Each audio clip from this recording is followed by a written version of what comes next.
Chris, you chaired day one of you chaired day one of the conference. What for you were the key talking points?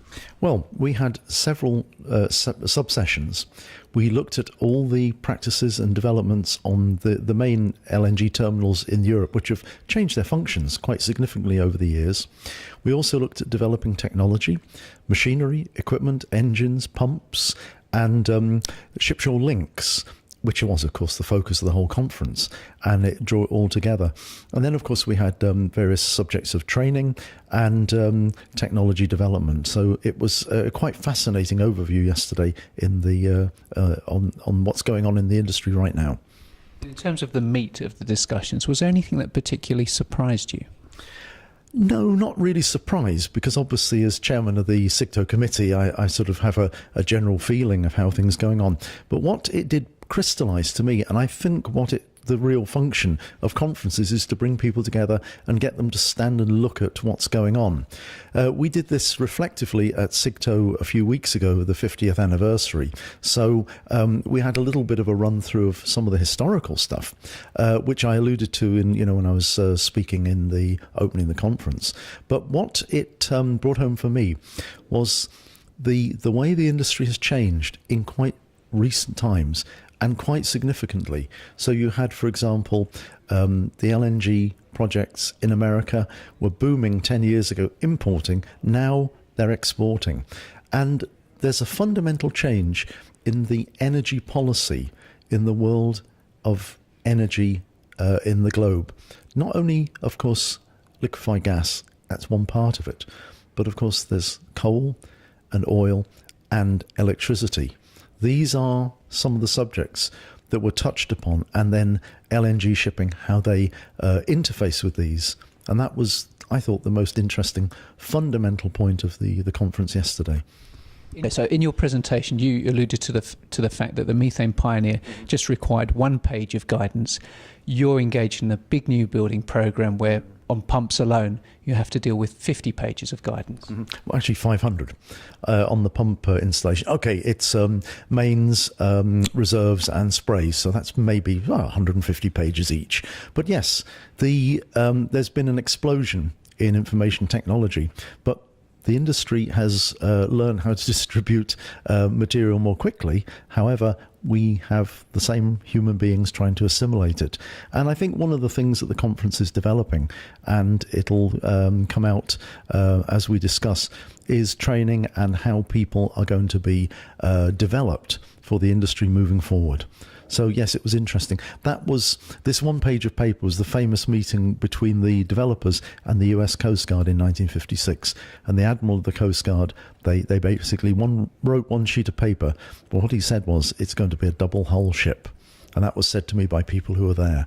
So yeah, it was a very interesting change of times. I mean, the IGC code is about 250 pages, to give you some idea. So all that distillation of the experience over 50 years is captured in a relatively modest book, but it's all there. A hallmark of yesterday is we heard from 3 North European terminals. Yes, that was really interesting, because the terminals all have different histories, they have different backgrounds, they have different locations, obviously, in the European area, and to some extent they have different market sectors. However, they're actually converging in many ways to become multifunction terminals. One of them, the Isle of Grain, I was actually involved with professionally years ago when it was a peak shaving plant. Now it's import, it's export.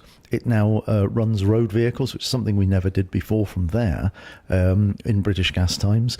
And they're looking at LNG bunker vessels. And there's a very honest discussion there about the potential traps, the pitfalls, the things that are going to stop it developing.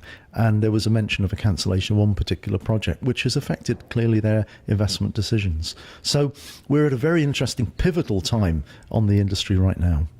Now, this morning we kicked off with a discussion on training. Obviously your day job involves very closely ensuring that the current fleet and future fleet are adequately manned.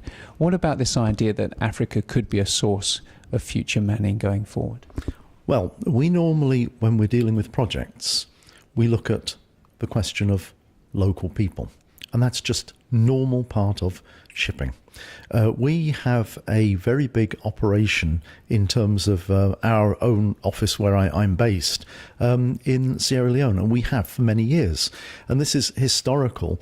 The Sierra Leone was part of the British Empire, and they had seafarers on the West Africa trade. And we're working together with that country and Ghana, where there's the actual officers training facility at Tama.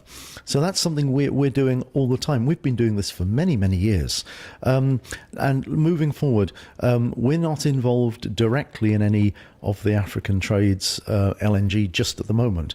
However, we have been in discussions previously, and we are in discussion for something for the future. And local content is absolutely part of the discussion because, first of all the countries aspire to taking local content, and there is absolutely no reason why not. It's not one nationality that can operate LNG carriers. It's something it's completely international. With the correct training, correct aptitude, correct development, this is something that's quite possible. Absolutely, no problem. That's something we do all the time. Finally, Chris, there are a plethora of LNG conferences. It seems that one crops up weekly. How have you found today's, and has it differentiated itself from the herd? Yes, this is a niche conference, and it has had, first of all, a very the LNG industry to me is something where the interface between ship and shore is absolutely critical, and almost uniquely so in the shipping industry. So I thought that just the title of the course crystallized it. What's been really interesting is meeting the people. First of all, there is a very strong support. The attendance in the, as chairman, you notice these things.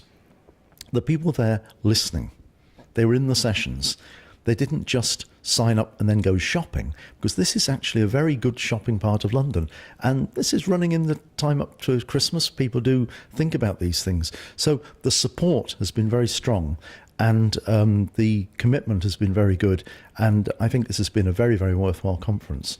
So I think it's the first in the series. Quite pleased to open the batting, and look forward to seeing how it develops in the future.